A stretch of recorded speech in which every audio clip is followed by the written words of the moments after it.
నమస్కారం. కర్నూలు జిల్లా ఓటర్లు మహాశయులకు విజ్ఞప్తి. మే 13, 2024న లోక్సభకు, ఆంధ్రప్రదేశ్ శాసనసభకు ఎన్నికలు నిర్వహింపబడుతున్నాయి.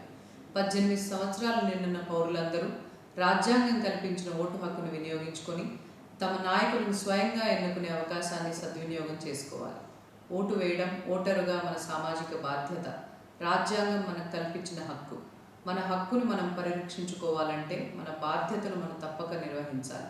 కనుక ప్రతి ఓటరు ఓటు వేయడం నైతిక బాధ్యతగా భావించి మన కోసం, మన భవిష్యత్ తరాల కోసం ఎటువంటి ప్రలోభాలకు లొంగకుండా నిజాయితీగా, నిర్భయంగా, నిష్పక్షపాతంగా మన విలువైన ఓటును వినియోగించుకున్నప్పుడు మన ప్రజాస్వామ్యానికి అర్థం చేకూరుతుంది.